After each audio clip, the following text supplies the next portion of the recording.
देखिए 72 number question पूछ रहा है, एक इलेक्ट्रॉनिक कॉन्फ़िगरेशन ये दिया हुआ है, इसमें कौन सा एल्कली मेटल का कॉन्फ़िगरेशन है। ठीक है, अगर हम एल्कली मेटल यानी कि हम एस ब्लॉक की बात करें, एस ब्लॉक का कॉन्फ़िगरेशन क्या होगा, NH122 ये होता है एस ब्लॉक का। इसमें भी देखिए एस सबसेट में कितने इलेक्ट्रॉन होते हैं, जैसे मान लीजिए किसी भी जो बाहरी कोश है उसमें कितने इलेक्ट्रॉन होंगे वो उसमें उतने ग्रुप भी होते हैं। जैसे ये सब एस सबसेट है, एस में कितने हैं, मैक्सिमम कितने इलेक्ट्रॉन रह सकते हैं, दो इलेक्ट्रॉन रह सकते हैं, यानी इसमें कितने ग्रुप होंगे, इसमें 2 ग्रुप होगा। ऐसे पी सबसेट, अगर पी सबसेट है इसमें कितने होते हैं, 6, इसमें कितने ग्रुप हो जाएंगे, 6, बी में 10 होता है, यानी कितने ग्रुप होंगे, इसमें 10 होगा। ऐसे एफ में 14 होते हैं, इसमें भी 14 ग्रुप होते हैं। ठीक है, अब यहाँ पे देखिए एस में कितने इलेक्ट्रॉन है, 2 है, इसमें कितने ग्रुप होंगे, 2 ग्रुप होंगे। एक को हम कहते हैं एल्कली मेटल, एल्कली मेटल कहते हैं, और दूसरे को एल्कलाइन अर्थ मेटल। ठीक है, इसने पूछा है कि एल्कली मेटल का इलेक्ट्रॉनिक कॉन्फ़िगरेशन क्या होगा। तो यहाँ पे क्या होना चाहिए, S1 होना चाहिए। अब इसमें देखिए अगर लास्ट इलेक्ट्रॉन कहाँ पे होना चाहिए, S में होना चाहिए। इसमें देखेंगे पहले वाले में तो P में गया है, ये तो होगा नहीं। इस वाले में आ जाइए चौथे में। ठीक है, इसमें देखिए लास्ट इलेक्ट्रॉन किसमें है, D में, तो ये भी नहीं होगा। अब यहाँ पे आपको कंफ्यूजन हो सकता है, ठीक, क्योंकि यहाँ भी देखिए लास्ट इलेक्ट्रॉन किसमें है, S1, और यहाँ भी S1 है। लेकिन ये जो होता है ये किसका है कॉन्फ़िगरेशन, ये D ब्लॉक का है। ठीक है, और ये हमारा किसका है, ये एल्कली मेटल का है। अब इसको अगर देखिए मान लीजिए सोडियम कितना होता है, 11 होता है। यहाँ पे ये किस पीरियड का एलिमेंट है, पीरियड कौन सा है, थर्ड पीरियड है इसका, यानी कि इसका जो प्रिंसिपल क्वांटम नंबर है कितना होगा, 3 होगा। ये हमारे जो यहाँ पे शो करता है क्या दिखाता है, प्रिंसिपल क्वांटम नंबर, यहाँ पे हम 3 रख देते हैं, 3 - 1 S2 3 6 और ये 3S1। ठीक, अब यहाँ से ये हो जाएगा 2S2 2P6 और 3S1, यानी कि ये एल्कली मेटल का कॉन्फ़िगरेशन सही है। अगर यहाँ पे हम रखें फिर यहाँ पे रखें तो ये D भी आ जाएगा, वो D ब्लॉक का एलिमेंट हो जाएगा। ठीक है,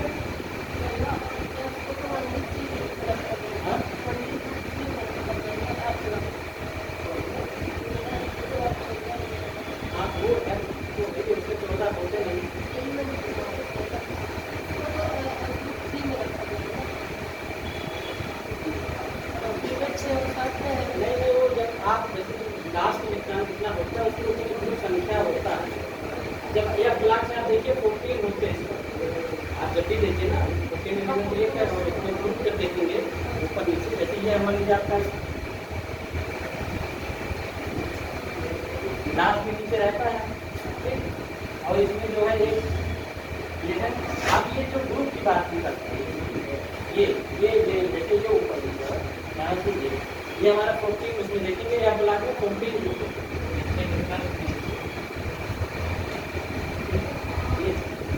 जैसे एस ब्लॉक में आप जब पढ़ते हैं पीरियोडिक टेबल पूरा अगर पढ़ेंगे, मान लीजिए ऐसे बनाते हैं तो पहले हमारा जो है यहाँ पे 2 होगा। ठीक, इसके बाद में हमारा D, यहाँ पे D आ जाता है और इसमें जो है 6 होते हैं। ठीक है, तो उसकी बात जितने लास्ट इलेक्ट्रॉन कितना रहेगा उसमें उतने ही ग्रुप होते हैं। इलेक्ट्रॉनिक कॉन्फ़िगरेशन जैसे मान लीजिए किसी को भरना, तो जैसे सब लोग भर देते हैं ना, आप और में कुछ चला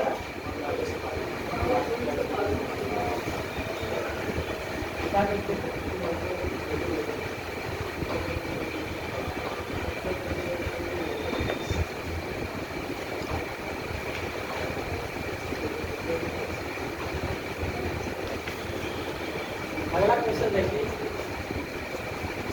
अगला कि आपका एल्कली मेटल से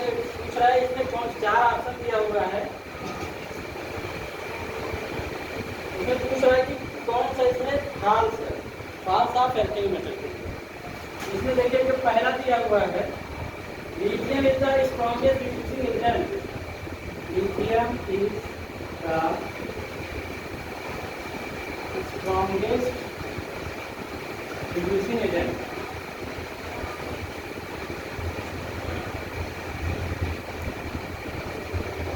दूसरा देखिए, दूसरा क्या कह रहा है? दूसरा कह रहा है कि sodium is अपोबेसिक in nature.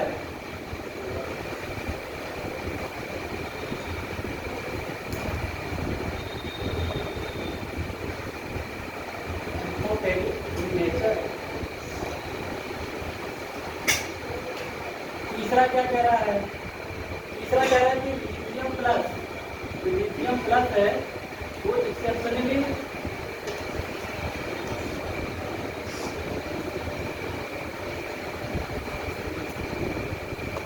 Small है। चौथा क्या कह रहा है कि all alkali metal gives blue solution in liquid ammonia. Liquid ammonia के साथ ये ब्लू सॉल्यूशन देता है। ठीक है, इन चारों ऑप्शन पे अगर चर्चा करें, पहला अगर पहले की चर्चा करें तो आपने इलेक्ट्रोकेमिकल सीरीज पढ़ा है। इस इलेक्ट्रोकेमिकल सीरीज में आप पढ़ते हैं lithium sodium, lithium sodium potassium, नहीं lithium barium strontium sodium magnesium, ऐसे aluminium aluminium zinc iodide hydrogen phosphorus lithium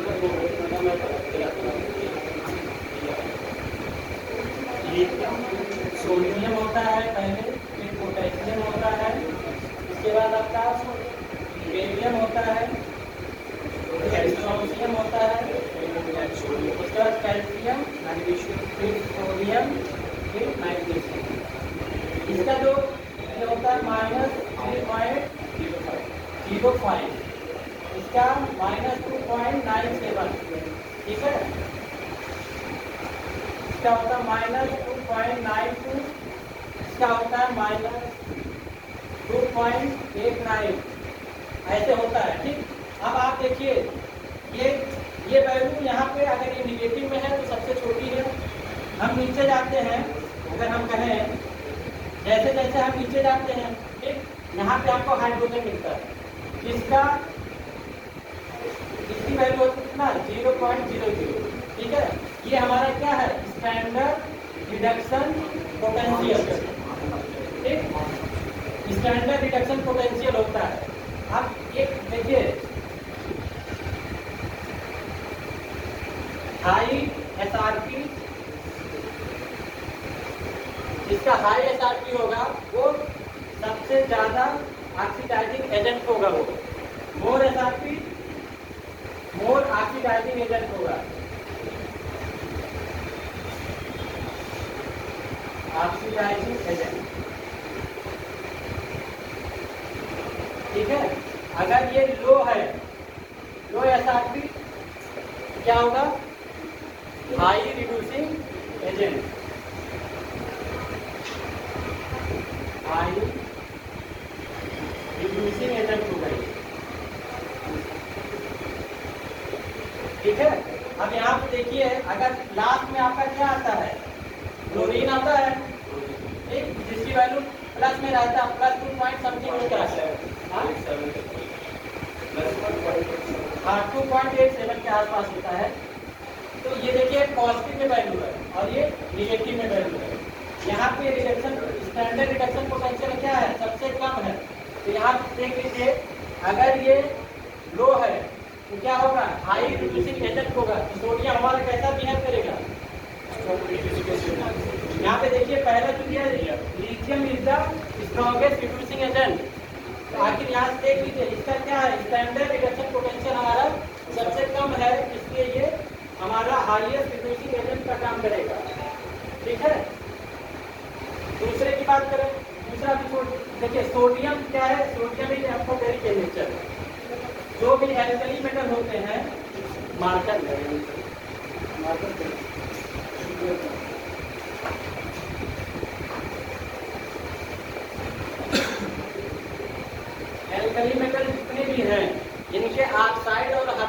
क्या होते हैं, बेसिक इन नेचर में होते हैं, बेसिक नेचर शो करते हैं।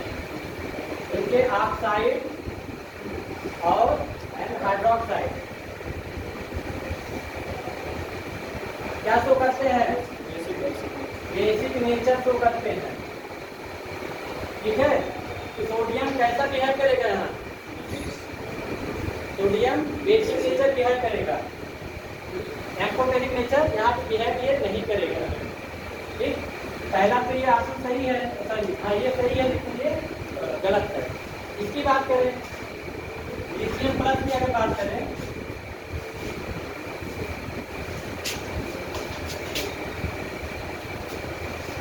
देखिए जो भी पैरेंट एटम होता है, पैरेंट एटम समझते हैं, जैसे ये लिथियम है, ठीक, अगर ये एक इलेक्ट्रॉन अपना त्याग दे, अगर एक इलेक्ट्रॉन त्यागेगा तो क्या बनाएगा, प्लस बनाएगा। इसको हम क्या बोलते हैं, ये पैरेंट एटम होता है। जब भी कोई कैटायन हो, ठीक, वो अपने पैरेंट एटम से हमेशा क्या होता है, छोटा होता है। तो ये पैरेंट एटम होता है, ये हमेशा बड़ा होगा। अपने जो भी कैटायन होंगे वो अपने पैरेंट एटम से छोटे होते हैं। ठीक है, तो यहाँ पे देखिए अब वैसे भी ये हमारा जो है एल्कली मेटल का पहला एलिमेंट है। ठीक, क्योंकि हाइड्रोजन इससे पहले हाइड्रोजन रहता है ऊपर, वो आवारा एलिमेंट कहलाता है। उसका जो है आपका वो एस ब्लॉक में भी रहता है और ग्लोबल गैसेस में भी उसका स्थान दिया गया है। तो इसलिए हम इसको काउंट नहीं करते हैं। जब भी हम काउंट करेंगे, जब भी काउंट करेंगे तो हम इसको लिथियम से लेते हैं। लिथियम का साइज सबसे छोटा है, तो यहाँ पे इसका जो है साइज क्या है, सबसे ज़्यादा स्मॉल है। अब देखिए चौथा ऑप्शन की अगर बात करें तो ये कह रहा है कि लिक्विड अमोनिया के साथ ये ब्लू सॉल्यूशन देता है। ठीक है,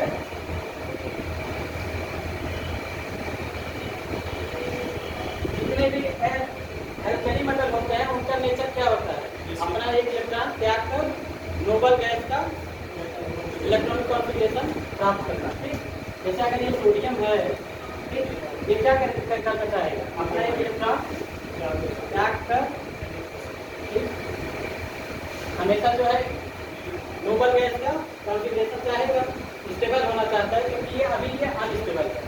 आप देखिए अगर लिक्विड अमोनिया हम सोडियम के साथ रिएक्शन कराते हैं, NH3, ठीक, यहाँ पे हमारा बनेगा सोडियम आयन। ठीक है, यहाँ पे देखिए क्या है, ये इलेक्ट्रॉन है, ये इलेक्ट्रॉन इससे जो है जुड़ जाता है NH3। ठीक, ये हमारा है क्या,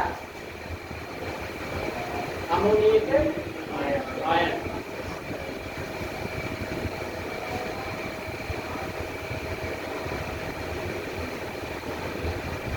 ठीक है, इसी अमोनिएटेड आयन के कारण ही ये हमारा क्या देता है, ब्लू सॉल्यूशन देता है। और यहीं से हम ये भी तो यहाँ से ये भी हम दिखा सकते हैं कि ये रिड्यूसिंग नेचर भी शो करता है इसी के कारण। अगर यहाँ से देखें और वैसे भी आप इलेक्ट्रोकेमिकल सीरीज से अगर देखेंगे तो ये भी ठीक है, यानी कि ये भी ऑप्शन हमारा सही है, ब्लू सॉल्यूशन ये भी देता है।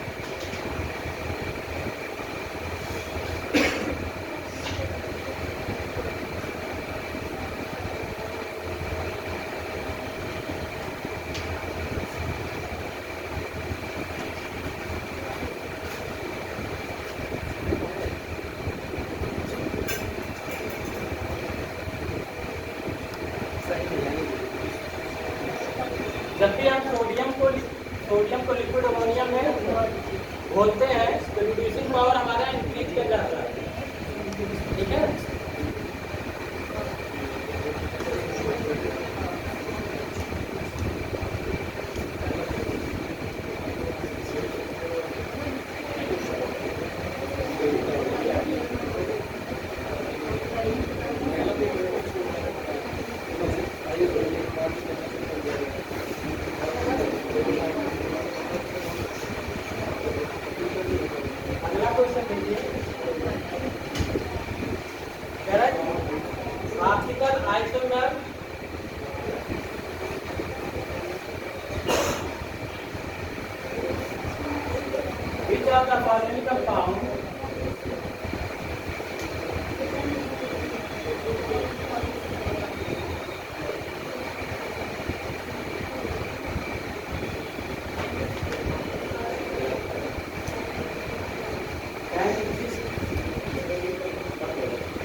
ऑप्टिकल आइसोमर का कंडीशन क्या क्या है ये लोग बताइए आप लोग।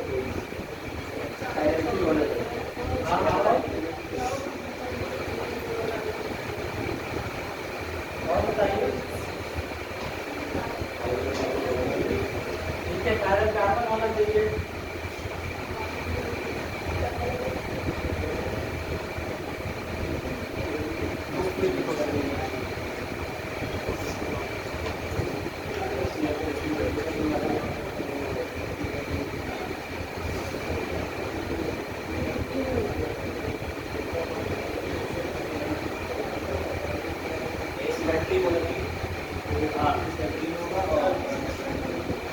ठीक है, डायरेक्टली लोग आ जाता है।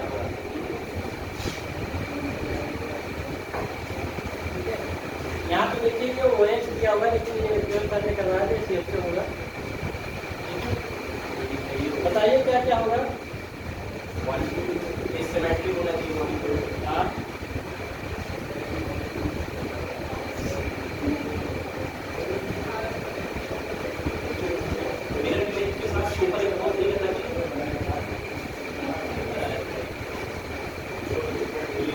Condition of optical isomer. पहला कंडीशन, सबसे पहला कंडीशन कायरल होना चाहिए, कायरल कार्बन होना चाहिए। दूसरा कंडीशन क्या है? दूसरा कंडीशन अनसिमेट्रिकल होना चाहिए।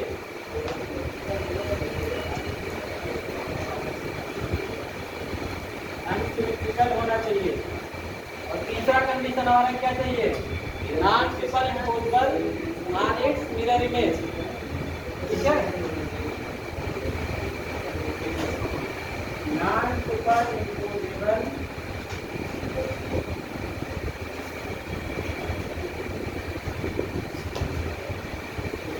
Mirror image. ठीक, समझते हैं? Non super imposable mirror image एक दूसरे का मिरर इमेज नहीं होना चाहिए। ये 3 कंडीशन होता है। अब यहाँ पे देखिए ये क्या है? ये तो सिमेट्रिकल है। ठीक, यहाँ भी सिमेट्रिकल है। यहाँ पे देखिए, यहाँ पे क्या कार्बन कार्बन है? क्या चारों ग्रुप डिफरेंट डिफरेंट है? नहीं है।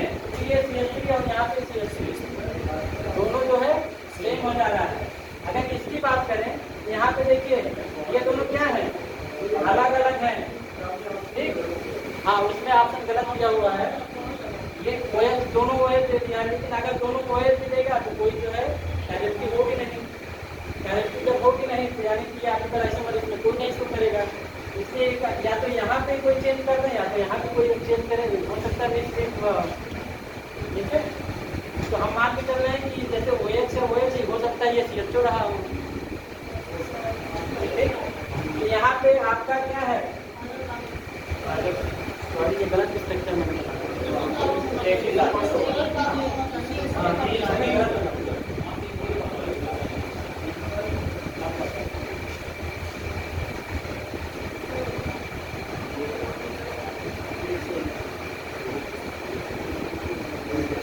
ठीक है। यहाँ पे देखिए ये क्या है? ये कायरल कार्बन है और अनसिमेट्रिकल भी है। यहाँ पे कोई डबल बॉन्ड नहीं है। ठीक, और तीसरा ये एक दूसरे के मिरर इमेज नहीं होंगे। अगर इसका मिरर इमेज बनाइए तो ये क्या होगा? एक बस खाली पलट जाएगा, मिरर इमेज नहीं आएगा। जैसे अगर ये आपका हाथ है, ठीक, ये हाथ है, इसका mirror image non super imposable का मतलब क्या होता है? एक दूसरे के मिरर इमेज ना हो। जैसे ये है ना, ये हैंड है, इसका मिरर इमेज क्या बनेगा? ये बनेगा, ये बनेगा। अगर इन दोनों का अगर रखते तो ये नॉन सुपर इम्पोजेबल है, एक दूसरे के मिरर इमेज नहीं है। लेकिन अगर ऐसे है और इसका दोनों का ऐसे हो जाए तो ये आपका मिरर इमेज बनेगा। ये कंडीशन होता है ऑप्टिकल आइसोमर का।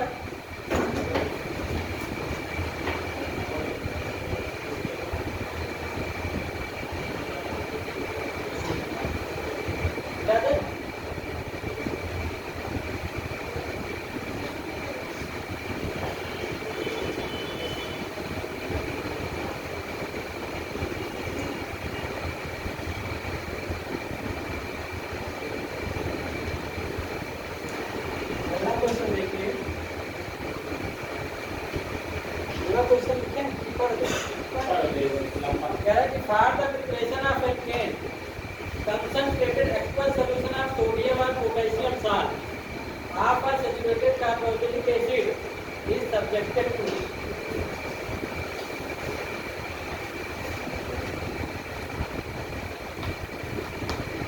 ये क्या है? कार्बोक्सिलिक एसिड का सॉल्ट है, ठीक है। जब हम इसको इलेक्ट्रोलाइसिस करते हैं,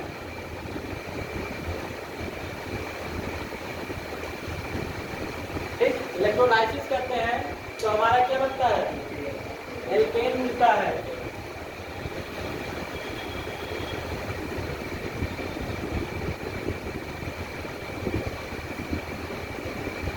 ठीक है, ये बनता है आपका, ठीक।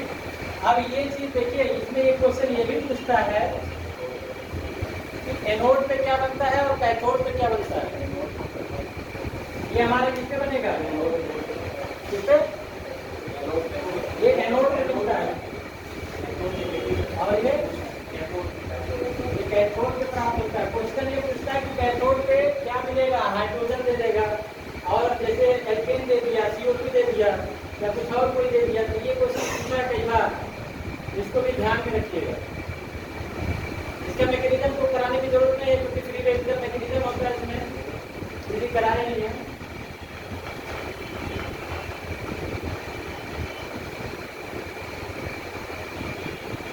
अगर एल्केन का ऑक्सीडेशन करें तो क्या प्राप्त होगा? एल्केन का ऑक्सीडेशन अगर करें क्या मिलता है? मान लीजिए अगर हम कहें, अगर इसका हम ऑक्सीडेशन कराएं, ठीक है, क्या मिलेगा? कार्बन डाइऑक्साइड मिलता है, ठीक। अगर एल्केन का हाइड्रोलाइसिस कराएं,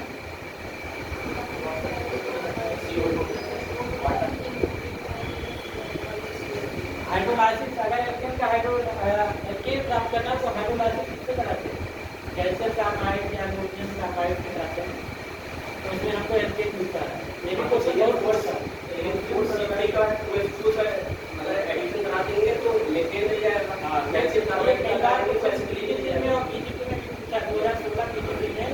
पूछा था कि कैल्शियम कार्बाइड का रिएक्शन अगर हम कराते हैं H2O से, हमको क्या मिलता है? तो मेथेन ले जाएगा।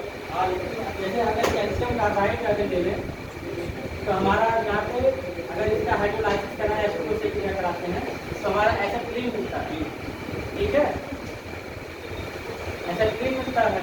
लेकिन अगर हम इसका मान लीजिए कोई एल्यूमिनियम कार्बाइड का कराएंगे तो हमको मेथेन मिलता है। ये चीज़ भी आप ध्यान में रखिएगा, ये भी क्वेश्चन पूछता है।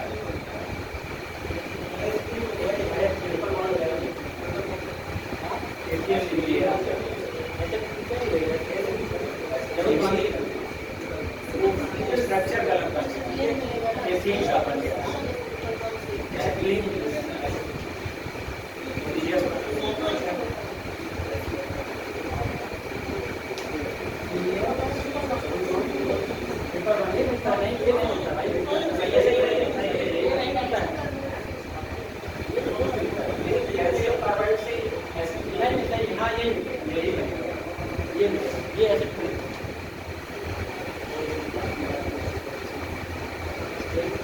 ये ध्यान में रखिएगा, ठीक है। और इसमें हाइड्रोजन को बैलेंस करना रहेगा, हाइड्रोजन को बैलेंस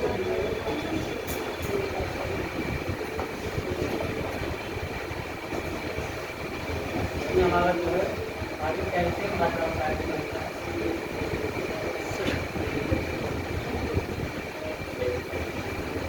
अगला क्वेश्चन देखिए, ऊपर वाले क्या होते हैं? ऊपर वाले ये तो वो हमारा ऑक्सीडेशन की बात है ना। ऑक्सीडेशन में हमारा कार्बन डाइऑक्साइड होता है, ये हमारा यहाँ पे CO2 बनेगा प्लस B2 लगता है।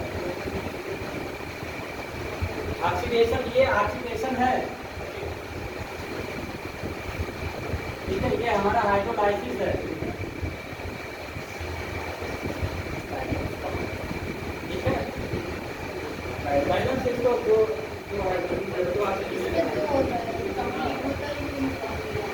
यहाँ पे आप ये कर दीजिए। कार्बन का होता है। इसीलिए हम इसको ऐसे लिख देते हैं। इसको आप इसमें मैंने इसमें CO2 हमारा बनता है। ऑक्सीडेशन में आपका कार्बन डाइऑक्साइड बनता है।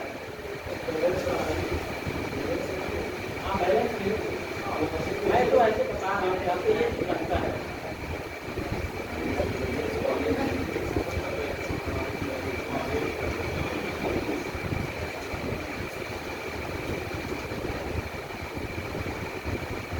मेरे कहने का मतलब ये है कि ये सब क्वेश्चन पूछते हैं, बस आप इसको रिवाइज जरूर कीजिए।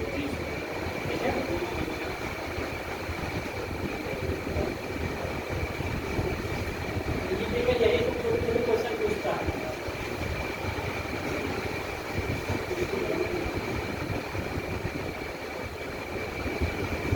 देखिए electrophilic reaction on carbon carbon double bond, carbon carbon double bond पे रिएक्शन हो रहा है और इसमें एक इंटरमीडिएट कार्बोकैटायन भी बन रहा है। वो किस नेम रिएक्शन का है, किस नियम को फॉलो करता है? मार्कोनिकॉफ को फॉलो करता है। और ये बताइए सेंट्रिक रूल क्या होता है? आयनाइजेशन रिएक्शन तो होता है जिसमें हाइड्रोजन आयन मतलब उस कार्बन परमाणु से निकलता है जिसमें हाइड्रोजन परमाणु की संख्या कम होती है और हाईली सब्स्टिट्यूटेड एल्कीन प्राप्त होता है। हाईली सब्स्टिट्यूटेड एल्कीन प्राप्त होता है। हाईली सब्स्टिट्यूटेड डबल बॉन्ड हम कह सकते हैं, वहां पे मिलता है। वो यहाँ पे मार्कोनिकॉफ में इसमें क्या होता है, डबल बॉन्ड पर एडिशन होता है। ठीक है, डबल बॉन्ड पर एडिशन होता है और सेंट्रिफ्यूज जो होता है, सेंट्रिफ्यूज इसमें क्या बनता है? ये हाईली सब्स्टिट्यूटेड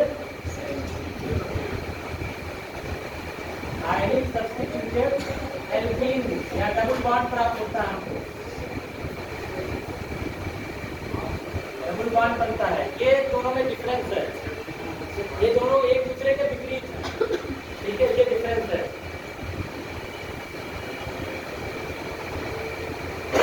मार्कोनिकॉफ रूल में जानते हैं कि भाई जो इलेक्ट्रोपॉजिटिव होगा वो किधर जाके जुड़ेगा?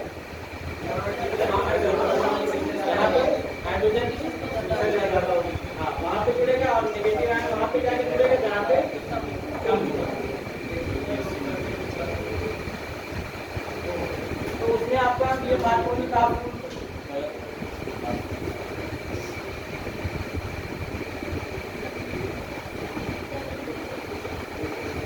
तीसरा ऑप्शन इसमें सही है। ठीक है,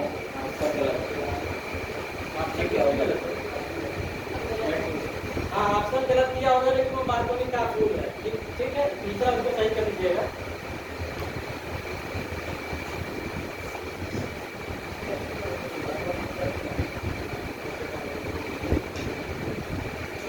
रिएक्शन तो नहीं लिखना पड़ेगा।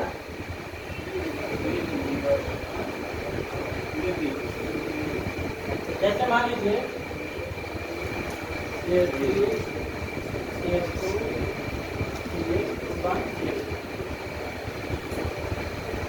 जब किसी हम प्रोटिक एसिड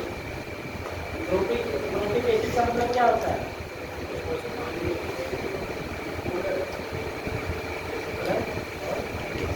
अभी कल मैंने बताया था प्रोटीन, इसमें H+ आयन देने की टेंडेंसी होगी। जैसे अगर यहाँ पे हम ले सकते हैं क्या, HBr। ठीक है, यहाँ पे टेंडेंसी है इसकी H+ आयन देने की, वो प्रोटीन सॉल्वेंट होता है।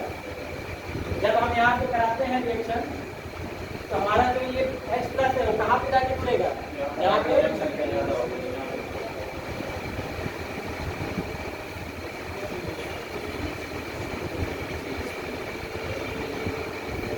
हम HBr ले रहे हैं तो ठीक है, ये हमारा मार्कोनिकॉफ रूल है। H+ वहाँ जाके जुड़ेगा जहाँ पे हाइड्रोजन की अधिकता होती है। ठीक, H+ कहाँ पे अटैक करेगा? H+ हमारा किस कार्बन पे अटैक करेगा?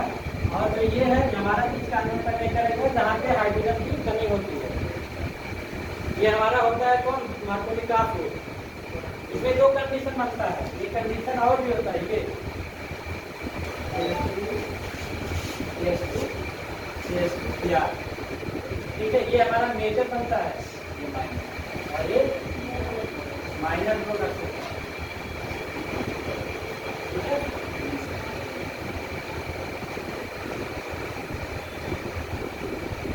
ऐसे तो होता है कि ना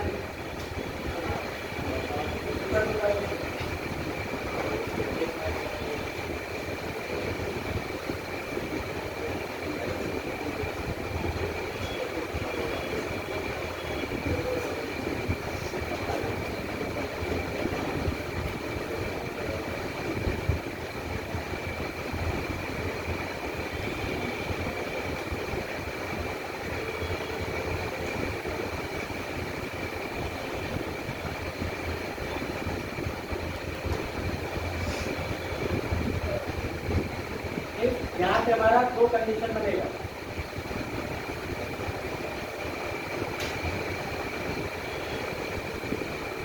कौन सा रिएक्शन है? एलिमिनेशन रिएक्शन है। एलिमिनेशन रिएक्शन के बारे में हमने बताया था कि या तो जो हमारा फंक्शनल ग्रुप है वो और कोई एक हाइड्रोजन यहाँ से, ठीक है, एडजेसेंट कार्बन से एक ग्रुप और एक ग्रुप यहाँ से, ठीक, एलिमिनेट होगा। ठीक है, वो एलिमिनेशन रिएक्शन होता है। या तो इसी कार्बन पे ही दोनों जो ग्रुप जुड़े हैं वहां से भी एलिमिनेट हो सकते हैं, या फिर इसके एडजेसेंट कार्बन से एक ग्रुप होगा और एक ग्रुप यहाँ बीच से। ठीक है, चाहे यहाँ से एक होगा, एक यहाँ इसके एडजेसेंट कार्बन से, या अगर यहाँ से हो रहा है तो इसके एडजेसेंट कार्बन से, मतलब दोनों तरफ चांस है। तो यहाँ पे अगर बनाएंगे तो यहाँ पे देखिए CH3 CH2, यहाँ पर CH, यहाँ से हम OH निकाल रहे हैं और एक हाइड्रोजन यहाँ से निकाल रहे हैं, डबल बॉन्ड CH2। एक हमारा कंडीशन ये बनेगा। दूसरा कंडीशन हमारा एक, हम एक OH यहाँ से और एक H यहाँ से निकाल रहे हैं।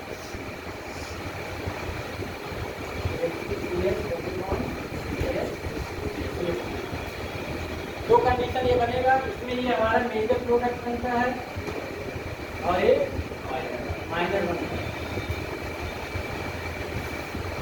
ठीक है, हाईली सब्स्टिट्यूटेड हमारा एल्कीन प्राप्त होगा। एकदम एक फॉर्मेट पे है, यहाँ पे एक में है।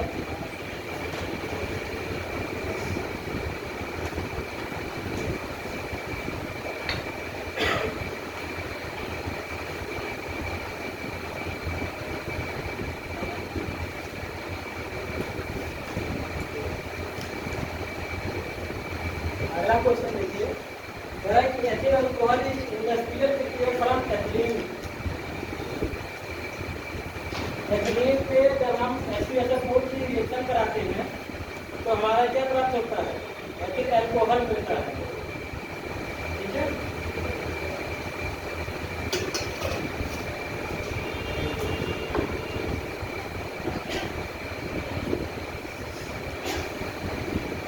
जब हम डबल बॉन्ड इस पे हम रिएक्शन कराते हैं H2SO4 तो हमारा प्राप्त होता है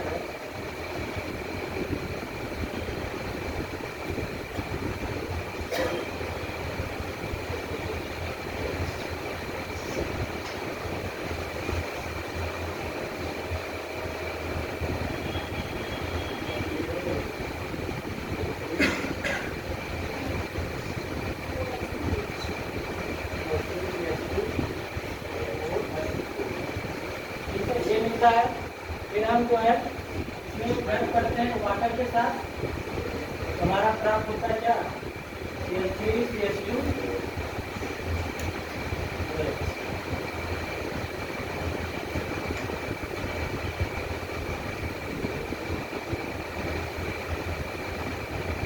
ये इंडस्ट्रियल प्रोसेस है एथिल अल्कोहल बनाने का। बाई किसके द्वारा? एथिलीन के द्वारा।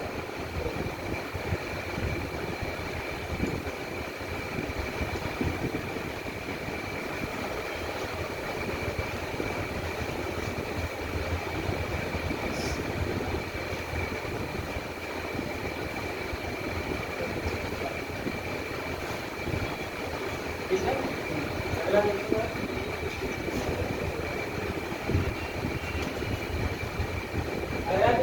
दिया हुआ है कि मेथनॉल का कौन सा स्ट्रक्चर सही है। हाइड्रोजन बॉन्डिंग बनाता है मेथनॉल।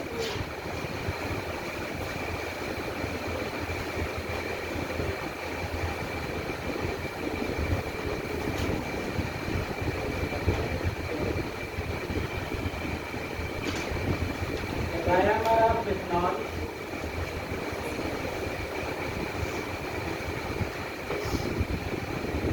has a structure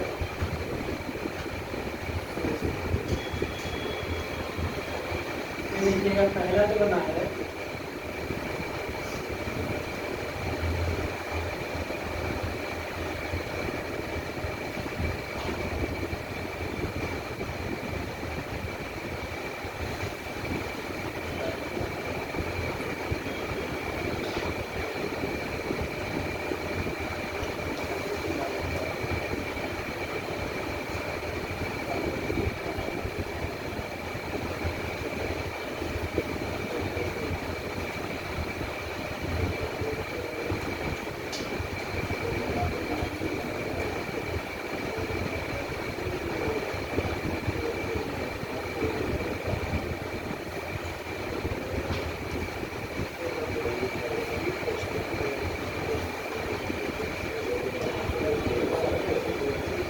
कौन सा सही है मेथनॉल का स्ट्रक्चर में डायमंड कौन सा बना है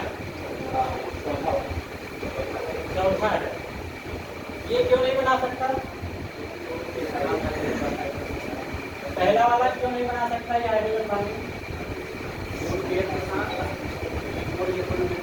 वो इलेक्ट्रोनेगेटिव होना चाहिए ठीक है दूसरे में देखिए ये कार्बन है और ये ऑक्सीजन है कार्बन और ऑक्सीजन के बीच में तो इलेक्ट्रॉन नहीं बनता